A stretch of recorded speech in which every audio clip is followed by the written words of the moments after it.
Bienvenidos a ¿Qué esto que el otro? Donde platicaremos de los temas más interesantes alrededor de la salud. ¡Y comenzamos! Bienvenidos a ¿Qué esto que el otro? El mejor programa de salud de Radio Anáhuac. Yo soy la doctora Gigi Nieto y el día de hoy vamos a hablar de un tema que a mí me encanta, que es acerca de las enfermedades tropicales en México. Estas enfermedades que muchas veces pensamos que son de otros países o de la selva o que no están cerca de nosotros, pero la realidad es otra. Y para esto tengo un invitado súper especial, experto en el tema. Doctor, ¿te puedes presentar, por favor? Sí, muchas gracias. Soy Alfonso Vallejos Parás, soy médico epidemiólogo y un gusto estar con ustedes, Gigi. Gracias por la Muchísimas invitación. gracias. No, gracias por aceptar la invitación. Y bueno, me gustaría empezar el programa con algo súper básico y sencillo, empezando con ¿qué hacen los epidemiólogos? Esta es una especialidad. Yo creo, bueno, yo me he dado cuenta como salubrista que hasta ahora que tenemos una pandemia por coronavirus, las especialidades, maestría, todos los posgrados que son epidemiología, salud pública, están siendo pues más valorados y la gente ya voltea a ver estas y de, pues, ¿qué es lo que hacen? Y me gustaría empezar con esto. ¿Qué es lo que hace un epidemiólogo? Sí, muy bien. Pues un epidemiólogo estudia los determinantes o las causas o los factores asociados de las enfermedades Ujú. eh, en distintos niveles. Puede ser a nivel hospitalario, a nivel poblacional o, digamos, en una pandemia, pues ya a nivel mundial. ¿Ok? Eh, Llevamos la magnitud de las enfermedades, es decir, eh, cuántos casos se registran, en quién se presenta más seguido, si son hombres o mujeres, los grupos de edad, las causas de defunción. eh, Llevamos o tratamos de explicar las enfermedades para poder, pues ahora sí, as- eh, brindar información para la acción, para Ok. contener brotes. eh, eh, sí, Ok, está súper bien. Entonces realmente estudian las enfermedades para poder contenerlas, curarlas o prevenirlas, ¿no? Que es lo mejor, ¿no? De que no sucedan nunca. Y alguna vez vi un claro. video que decía como que el trabajo de los epidemiólogos, pues alguien generalmente no da las gracias por algo que no pasó, ¿no? Gracias porque no tuve hambre, gracias porque no me enfermé. Y quien está atrás de ese gracias porque no pasó, son los epidemiólogos, ¿no? Muchas veces que están conteniendo catástrofes epidemiológicas y a veces no se puede, ¿no? Con enfermedades emergentes. Y bueno, ¿y qué es una enfermedad tropical? Una enfermedad tropical son enfermedades justo que se dan en estas partes del planeta que se llaman trópicos o con climas tropicales o Ujú. subtropicales. Y eh, bueno, que normalmente están presentes en países de ingresos bajos y medios bajos. Sí, pero se llaman tropicales por, digamos, geográficamente, cómo es el clima en estas partes, en estos países. Ujú. Ok, y entonces México sí tiene enfermedades tropicales. Sí, correcto. Eh, México es un país con climas tropicales y subtropicales y tiene o presenta enfermedades tropicales que también se le conocen como las transmitidas por vector. Es decir, que las transmiten, pues sí, en este caso, animal, que pueden ser mosquitos, chinches, Mm. eh, al humano, al hombre. Claro, Y se dan o son más frecuentes en climas tropicales que son temperaturas altas, ¿no? Mayor a 20 grados promedio anual. Ok, Ujú, ok. Entonces, que haya estos bichos, por decirlo así, o sea, que haya ujú. mosquitos, que haya chinches, ok. ¿Y cuál es la enfermedad tropical o las enfermedades tropicales más frecuentes en nuestro país? Ujú. Muy bien. Eh, digamos, por frecuencia de casos tenemos el dengue, la rickettsiosis, chikungunya, eh, Zika y paludismo. Ok. Ujú. ¿Y qué es lo que, o sea, qué es lo que puede hacer la gente o cómo sabe alguien si tiene dengue, por ejemplo, que es la que mencionaste primero, como la más frecuente? ¿Cómo sé yo si tengo dengue o tengo otra cosa? Sí. eh, bueno, el dengue es una enfermedad febril, eh, digamos, causa elevación de la temperatura, fiebre, eh, dolores en articulaciones, en huesos, exantema. eh, Hay una característica que duele atrás de los ojos y pues yo diría como en general a cualquier malestar pues acudir a atención médica eh, eh, y los médicos, bueno, están preparados para poder pensar en dengue. Ujú. Dependiendo del área, ¿no? Por ejemplo, si es en Cuernavaca, que es más cálido, que hay mosquitos, entonces ya un médico, por lo que entiendo, está ya más, como ya tiene esto en la mente, ¿no? Si un paciente le llega enfermo. Sí, correcto. Hay zonas y yo diría que en México se ha avanzado mucho en el diagnóstico clínico del dengue y el antecedente de viaje es importante. Aquí en la ciudad, pues también hemos o se han reportado casos, pero se les considera importados, es decir, que las personas viajan a las zonas costeras y regresan con los síntomas. Entonces, el preguntar o el antecedente de viaje a una zona donde que sea endémica o que frecuentemente haya estos casos, hace pensar en que puede ser, en este caso, dengue. Ujú. Ok. ¿Y qué otras enfermedades mencionó? O sea, una fue dengue, otra fue Zika, otra fue... Sí, Ujú. bueno, pues el Zika es una enfermedad que también se transmite por el mismo mosquito del dengue y estuvo presente en México, inició a finales del 2015 y tiene ciertas particularidades. Ujú. Se ha asociado con trastornos cuando infectan a una mujer embarazada, el bebé pudiera tener algún problema congénito y en personas, por decirlo así, no embarazadas, pues también se ha asociado a un síndrome neurológico que se llama síndrome de Guillain-Barré. Ok. Sí.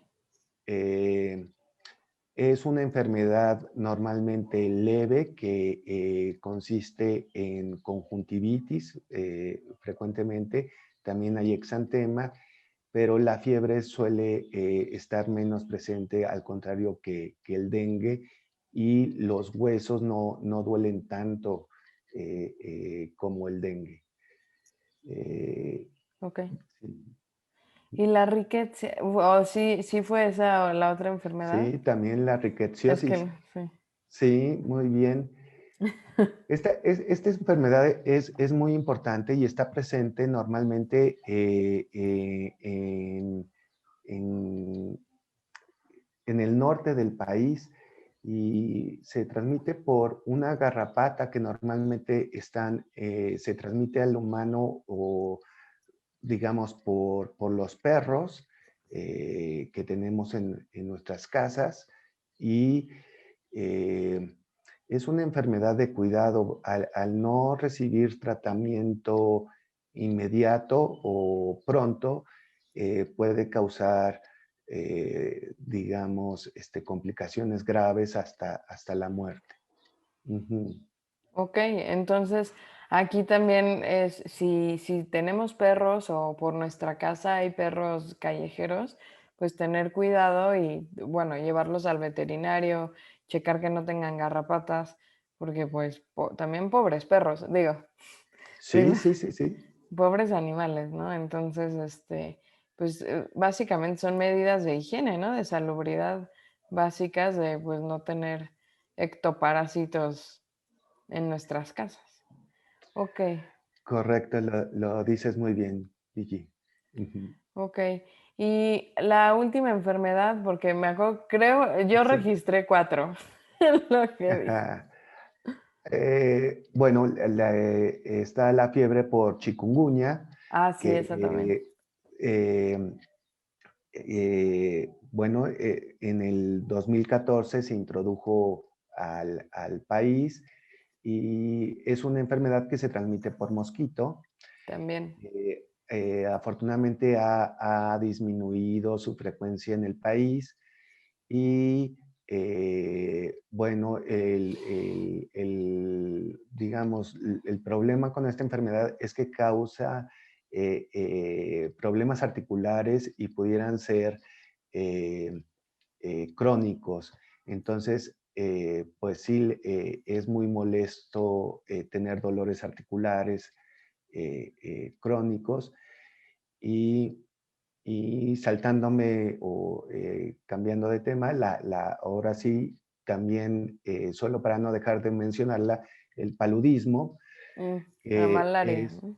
la malaria, sí, que se encuentra, bueno, en el sur del país y en las zonas costeras del norte, a diferencia de las otras, es causada por un parásito, no por un virus, y pues causa fiebres altas y es una enfermedad que hay que atender, y, al igual que la rickettsiosis, de forma inmediata. Eh, en el país, afortunadamente, el diagnóstico se realiza, pues, ahora sí que diría en cada clínica o a través de ver un frotis de sangre o ver la sangre al microscopio directamente Ujú. y existe un tratamiento para la malaria o para el paludismo. Ujú. Okey. ¿Y cuál de estas enfermedades, mencionadas es la más peligrosa o la más letal, la que, puede matar a alguien más rápido? Si no se Sí. trata, claro. Ujú. Pues,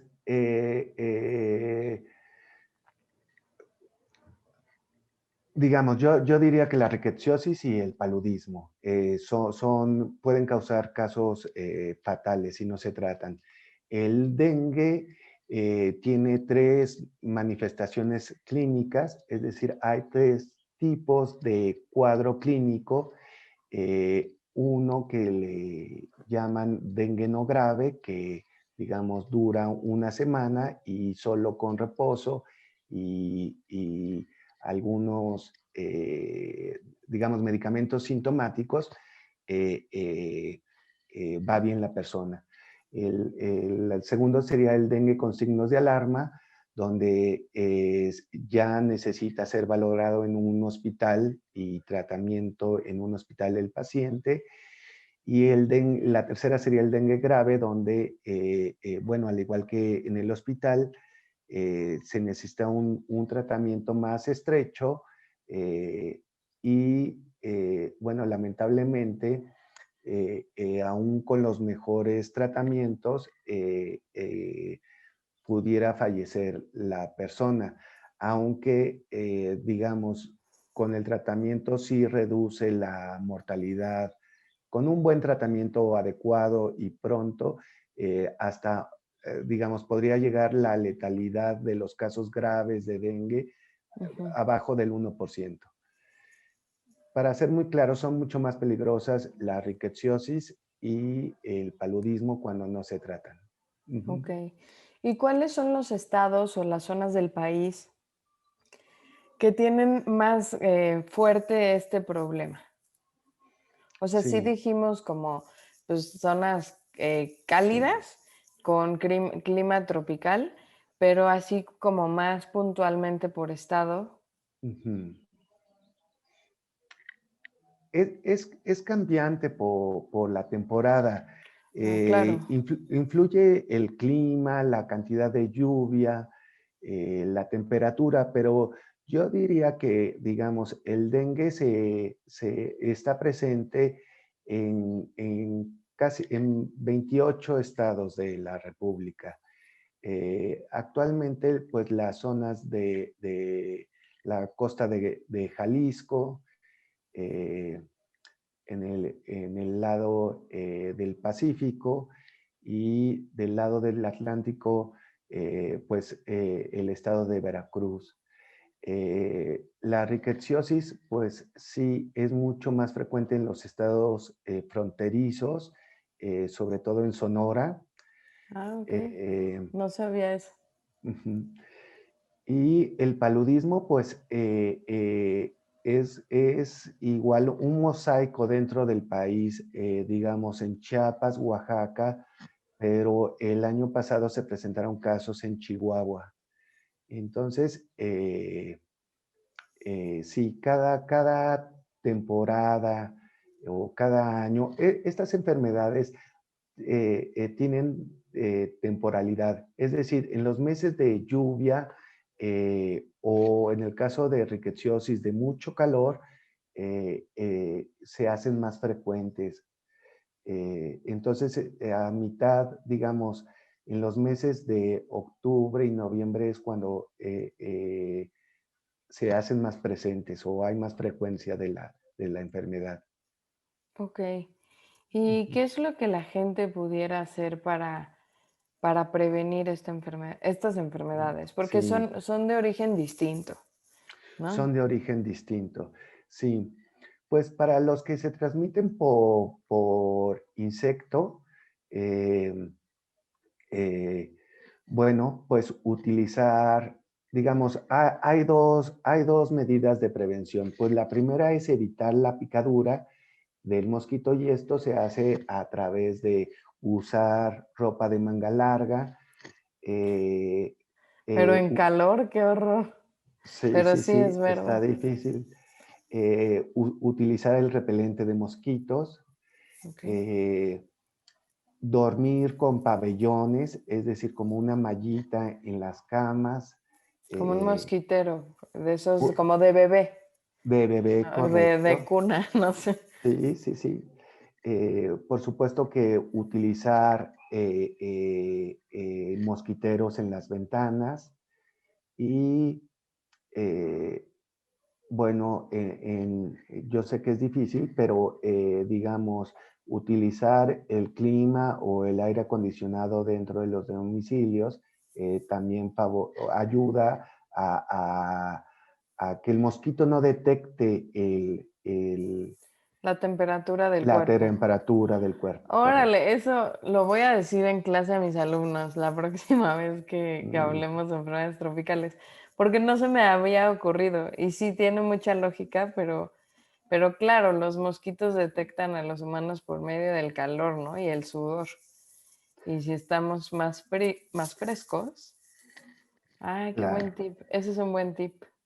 sí, difícil de lograr en las comunidades de nuestro país, pero bueno, pues sí, sí, sí ayuda. Y la otra medida de prevención, pues, digamos, la primera fue evitar que nos pique el mosquito y la segunda es, pues, prevenir que se creen los mosquitos o que se multipliquen. Ujú. Y esto se hace evitando los criaderos de mosquitos que digamos, los mosquitos ponen sus huevecillos en agua estancada y normalmente limpia. Esto quiere decir que son macetas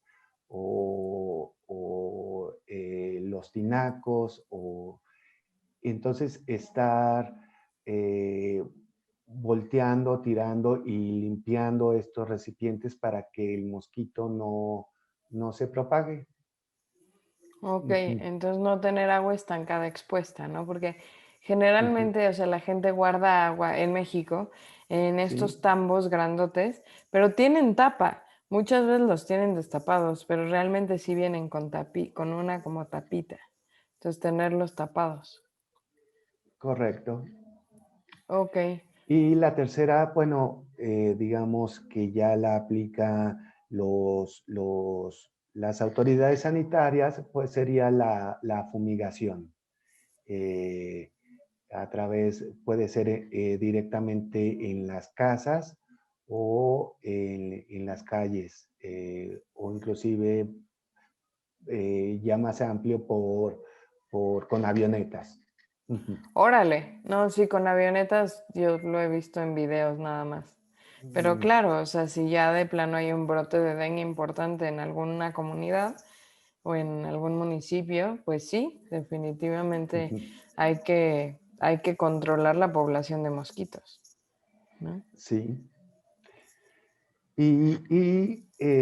La última que menciono, que parece un poco de ciencia ficción, pues ya está, sobre todo en Estados Unidos, y me parece que en Baja California Sur hay un proyecto de mosquitos tratados genéticamente para que no puedan transmitir, en este caso, el dengue. Sí, Ujú, los mosquitos mutantes. Yo estaba ujú. viendo noticias, digo, ya tienen tiempo, ¿no? En Brasil, Ujú, en que han soltado estos mosquitos mutantes, como que hay varios, ¿no? Pero unos son ujú, infértiles, entonces para que se reduzca la población de mosquitos y no crear una catástrofe ambiental de matar a todos los mosquitos, se dice fácil, pero eso crearía una catástrofe porque rompes pues muchas cosas que los mosquitos ayudan, lo creamos o no, claro, y nos exacto. fastidian, porque dormir y tener un mosquito aquí es horrible. Pero pues tienen su papel en la naturaleza y no podemos así eliminarlo, ¿no? Sí, totalmente de acuerdo.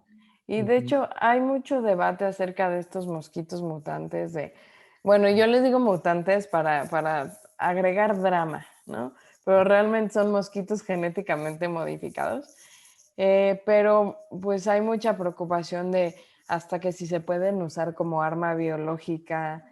Bueno, yo he leído muchísimas cosas, muchísimas preocupaciones de ¿y qué tal si el mismo mosquito con alterado genéticamente muta y transmite otra enfermedad peor? Y yo, bueno, es que es el vector, no es la enfermedad del mosquito, ¿no?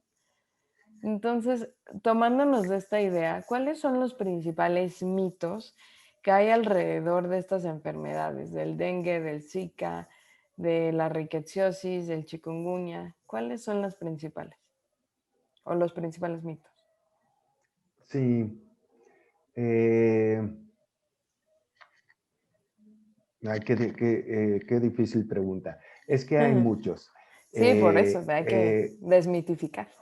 sí, eh, yo diría que el primero es que se piensa que son enfermedades, digamos, leves o no de preocupación para las personas que viven en zonas endémicas.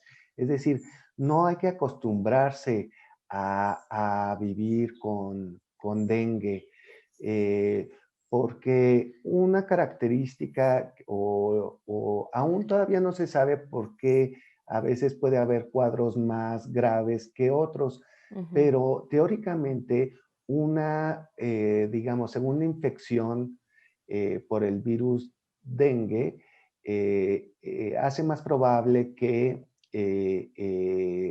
estos casos o estas personas tengan cuadros más graves. Entonces, no confiarse del dengue. Em, bueno, el dengue puede infectar 4 veces, hasta 4 veces a una misma persona, dependiendo pues se le llama el serotipo del virus y, digamos, pues estar atento o saber, si alguien ya se sabe que tuvo dengue, pues prevenir una segunda infección y no tomárselo como que Ya me dio, soy ya me inmune. dio y no me pasó nada. Sí, Sí. eh, correcto.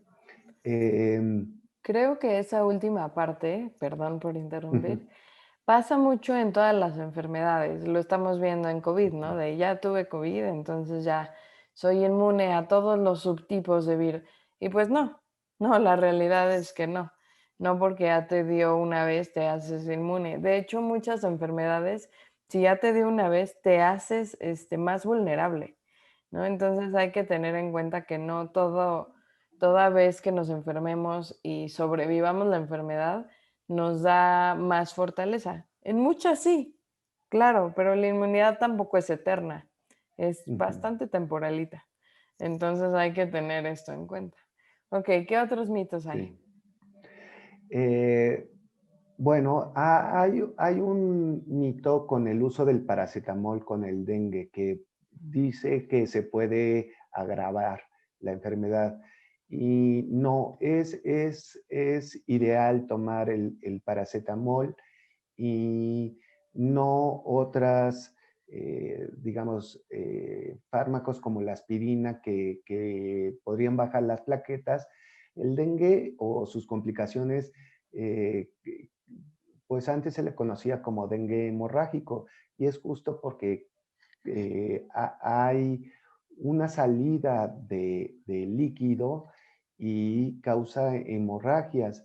Entonces, Mm, para disminuir la fiebre que causa, pues es útil el paracetamol. Entonces, digamos que las personas tengan seguridad que no les va a ser más severo el cuadro por utilizar el paracetamol. ok, Eh, eso es importante. sí, y, y, pues yo diría que con el dengue son esos dos. Y bueno, y de todos los demás, pues seguir las indicaciones del médico tratante, eh, tomar en sus tiempos en el caso de la rickettsiosis, el tratamiento o el antibiótico a sus horas. Y en el caso del paludismo, pues ahí afortunadamente sí hay un seguimiento mucho más estrecho por las autoridades sanitarias y por el área de epidemiología donde se encuentren los pacientes. Ok, Eh, yo tengo una duda. Por ejemplo, si un médico eh, detecta un caso de malaria en su clínica, en una clínica, digamos, de primer nivel, de primero, segundo, tercero, realmente no ujú, importa el nivel, ¿a quién debe de avisar? Y esto es para todos los estudiantes que nos escuchan o todos los médicos que nos escuchan, porque muchas veces nos dicen, ah, bueno, pero es X enfermedad, se debe de avisar y todos, ah, ujú. se debe de avisar. ¿Pero a quién se le debe de avisar? Sí, muy bien. Digamos, si hubiera médico epidemiólogo en su unidad, normalmente se le avisa a él y a su vez se le avisa a la autoridad sanitaria, que es en todos los lugares la jurisdicción sanitaria. Esto se hace a través de un reporte que incluye se le llama o se le denomina un estudio epidemiológico de caso y bueno, para el caso del paludismo, digamos, el tratamiento, para este tipo de enfermedades, los tratamientos son muy específicos. Entonces, normalmente el Estado las proporciona o el sistema de salud las otorga. Entonces sí es importante avisar para que bueno, los pacientes eh, reciban su tratamiento. Y en el caso que no hubiera epidemiólogo, pues al director de la unidad o al subdirector médico de la unidad, y ellos son los que reportan el caso a las autoridades sanitarias. Ok, ¿y qué enfermedades o cómo sabe un médico, digamos, un médico general recién egresado de su universidad, en dónde puede checar qué enfermedades son las que debe de reportar? Sí, muy bien. Bueno, está muy bien normado. Existe una norma oficial mexicana para la vigilancia epidemiológica, que es el número de 017, y al final viene un cuadrito de qué enfermedades se les denomina de notificación cada semana o inmediata. Es decir, en menos de 24 horas hay que avisar a la autoridad sanitaria. Y justo se les avisa porque hay que tomar acciones a Claro, nivel de la localidad. Pudieran ser acciones de vacunación, acciones de cloración, del eh, agua, claro. o búsqueda de más casos, o en el caso de estas enfermedades, pues de fumigación en los domicilios de las personas afectadas. Ujú. Ok, ¿y quiénes son los que van y fumigan? Perdón mi ignorancia, Sí, no, muy bien. pero yo creo que Eh, mucha gente ha de decir, ay, ¿a quién mandan a fumigar, no? no.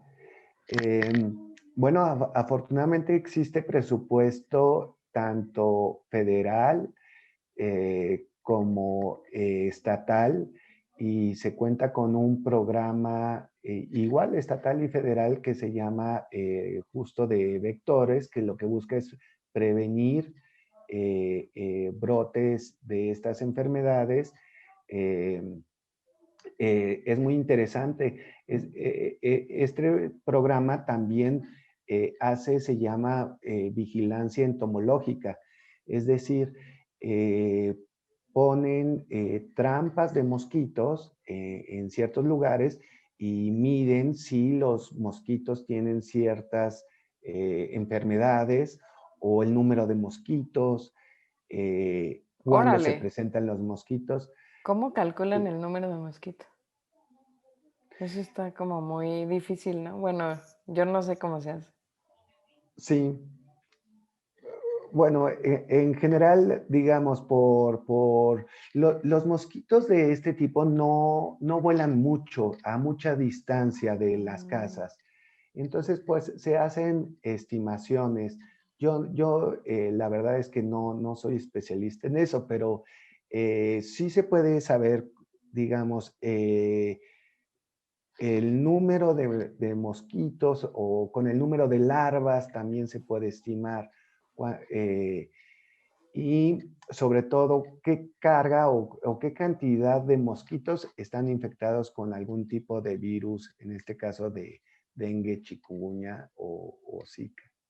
qué interesante, la verdad. Sí, O sea, hay muchas sí, cosas sí. que ignoro de epidemiología y sí se me hace muy interesante y muy importante conocer esta norma oficial mexicana 017, por lo que escuché, porque realmente cuando sales de la carrera te vas al servicio social o puedes empezar a trabajar en una clínica de primer nivel en algún pueblito, en una de esas, Sí, y no sabes con quién reportar o qué hacer, ¿no? Y a veces el peor enemigo del paciente es la ignorancia y no necesariamente es querer dañar al paciente para nada, al contrario, lo que siempre buscamos es primero no dañar y luego pues ayudar. Pero si no sabemos a quién decirle, pues cargamos con un problemón, ¿no? Cuando es importante conocer que hay tanto gente especialista en esto, presupuesto, gente especialista en contar mosquitos, o sea, presupuesto para limitar la población de mosquitos y saber que esto existe y que son recursos que tienen nuestros estados, nuestro país, y hacer uso de ellos. No es no solo, ah, mira qué padre, sino hacer uso de ellos cuando es necesario. Claro, no, muy bien. Y puede ser mucho más complejo de lo que uno cree porque, Claro. digamos, este programa también se hace cargo del tipo de insecticidas que se utiliza porque, digamos, en ciertas temporadas o a través del tiempo los mosquitos van creando resistencia también a los insecticidas y por otro lado, pues se busca tener el menor impacto ambiental al usar estos insecticidas, tanto, digamos, en la agricultura o en cultivos, como digamos, en el agua y en la población. Es como tú mencionas, muy interesante toda esta parte del programa de vectores. Ujú. Ok. ¿Y hay también presupuesto para tratamientos para estas enfermedades?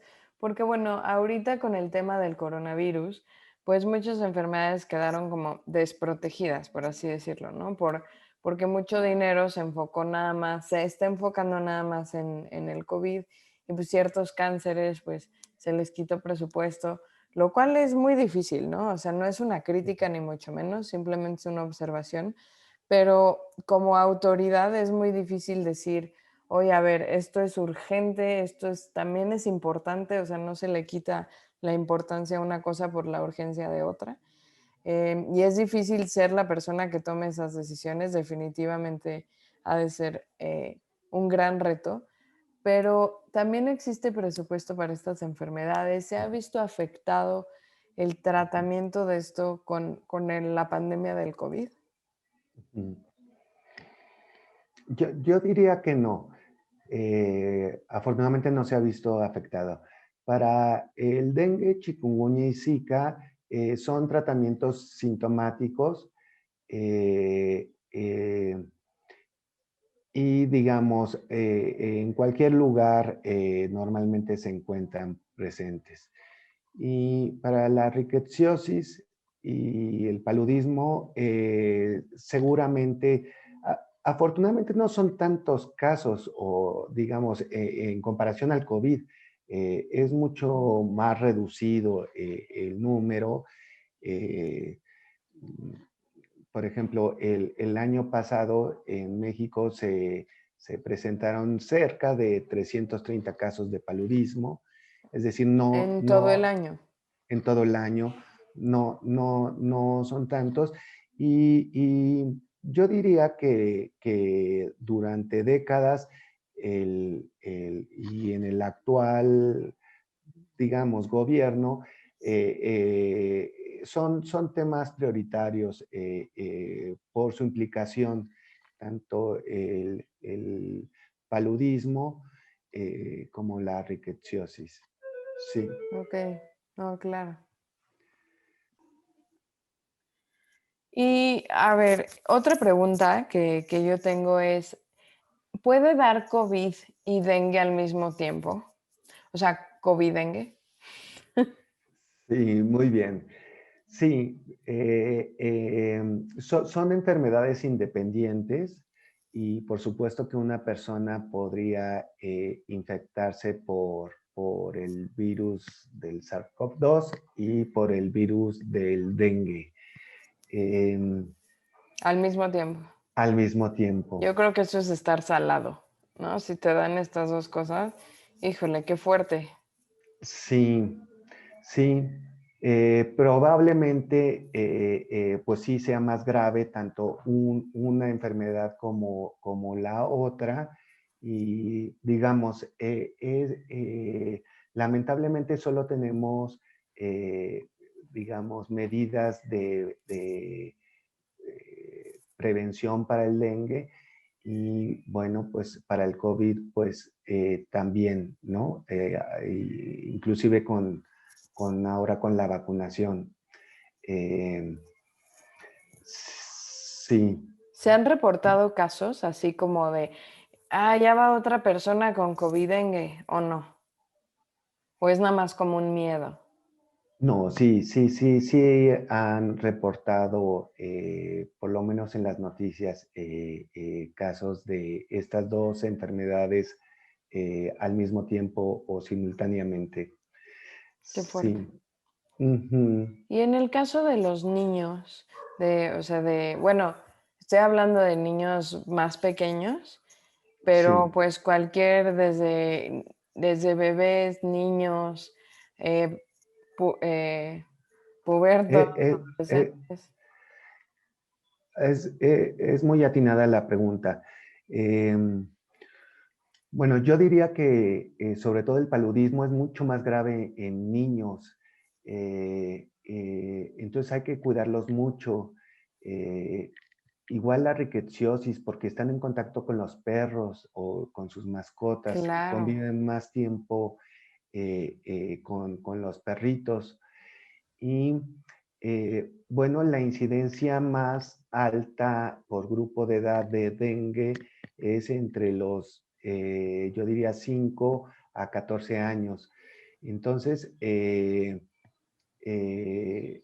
pues sí, es un grupo que hay que ponerle atención en los niños con estas enfermedades y cuando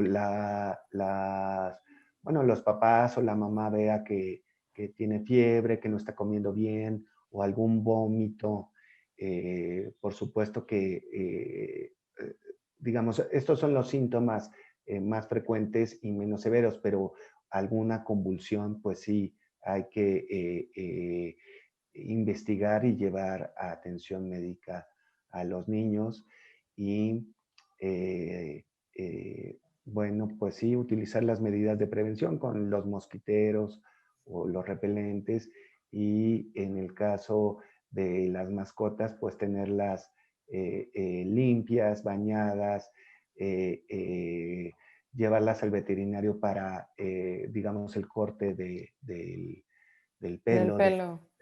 sí, este, Sí, claro, esto es muy importante y sobre todo que los niños como que no, entre más pequeños pues no conocen el peligro, ¿no? Entonces ellos están ahí y hasta ver una garrapata y la agarran y ujú, pues todo es un juego, ¿no? Entonces sí hay que tener cuidado y pues saber que no necesariamente se tienen que instalar en las casas los mosquiteros más de lujo del mundo, sino estas telas que sirven de mosquitero y se puede poner en el techo estas argollitas y de ahí colgar la manta o esta tela y que rodee la cama, porque si ya son niños más grandecitos que ya duermen en camita, no en cuna, ujú. de todas maneras hay que cuidarlos mucho y pues que se acostumbren a dormir rodeados de este velo, ¿no? Para que no todo el tiempo estén embarrados de repelente, sino que en la noche, digamos que estén limpios los niños, también estén protegidos de esta manera, ¿no? Entonces creo que es algo muy importante y concientizar sobre el uso de repelente. Hay repelentes que no son caros, que son muy Ujú, accesibles, hasta velitas de citronela que pueden ayudar a ujú. mantener alejados a los mosquitos de la gente en general. Sí, sí, totalmente de acuerdo, doctora. Y, ¿y cuáles son así los últimos? Es que se nos está acabando el tiempo del programa, ya tenemos unos pocos minutos, pero ¿cuáles son los consejos más importantes o los últimos consejos que le darías a toda la gente que nos está escuchando en radio, que nos está viendo en YouTube, que nos está viendo en Facebook? Sí. Bueno, el primero sería que tengan presente este tipo de enfermedades cuando ya sea que vivan en estos lugares tropicales, pero también tenerlos en cuenta cuando salgan de vacaciones y a cualquier síntoma Ujú. acudir con el médico tratante, no automedicarse. En el caso de los estudiantes que nos escuchan, pues siempre bueno, cuando tengan alguna duda, pues acercarse al médico epidemiólogo, que él los puede orientar en este tipo de enfermedades de notificación o cómo se hace la notificación, impulsarlos a que estudien mucho el tratamiento de estas enfermedades y que lo tengan presente en su servicio social, digamos en su vida cotidiana. Ok. Yo tengo una última pregunta para los estudiantes que nos están viendo o que nos escuchan, estudiantes de medicina o estudiantes pues de alguna rama de la salud en general. ¿Cómo pueden hacerle para ser epidemiólogos? Si alguien, después de todo esto que hemos vivido en estos tiempos de cuarentena, le encanta la epidemiología, ¿qué es lo que pueden estudiar para llegar a ser Ujú. epidemiólogos o cómo funciona? ¿Hay Sí, especialidad, hay también maestrías o cómo le pueden hacer? sí, correcto. Eh, Bueno, hay dos vertientes. Una sería la especialidad médica, que es decir, a través del examen nacional de residencias, uno concursa para estudiar epidemiología. Existen varias sedes y varias instituciones donde se puede estudiar. Digamos, las más frecuentes son la Secretaría de Salud y el Instituto Mexicano del Seguro Social. Eh, y por otro lado, pues también se puede estudiar a través de maestrías y doctorados que están un poco más eh, enfocadas en la investigación, Ujú. eh, que se pueden estudiar en el Instituto Nacional de Salud Pública o en otras escuelas, en la Universidad Nacional Autónoma de México. Eh, y bueno, la parte de la residencia médica está más enfocado en epidemiólogos de campo o para la atención de brotes comunitarios o también en brotes hospitalarios que se pueden dar, digamos, en estas infecciones asociadas a la atención de salud en los hospitales. Eh, es amplio el abanico donde se puede desempeñar un epidemiólogo y ojalá, pues, hacen falta epidemiólogos en el país Sí. y ojalá pues este tipo de pláticas motiven tal vez a uno a estudiar epidemiología, sí. Claro. Pues muchísimas gracias, doctor. De verdad ha sido muy, muy bonito tenerte en el programa y aprender de estas cosas, que muchas cosas yo la verdad pues no las sabía y ojalá que toda la gente que nos está viendo, que nos está escuchando, haya aprendido algo con el fin de mejorar la salud de las comunidades, ¿no? Y tal vez algo les hizo clic como a mí, ¿no? De, ah, claro, tiene lógica tener Ujú. las casas frescas, ¿no? Entonces, pues ojalá les sirva a mucha gente y de verdad, gracias por todos los consejos y toda la información que nos diste. Mm. Para mí un gusto, doctora, y felicidades a la Universidad de Anáhuac por este programa. Ay, muchas. Muy amable y les mando un saludo. Recuerden que nos pueden escuchar todos los lunes a las 11 a.m. en 1670 AM Radio Anáhuac. Y hasta la próxima. Gracias por sintonizar Que esto que el otro. Te deseamos mucha salud y no olvides sintonizarnos la próxima semana por esta misma estación. 1670 AM, eleva tus sentidos.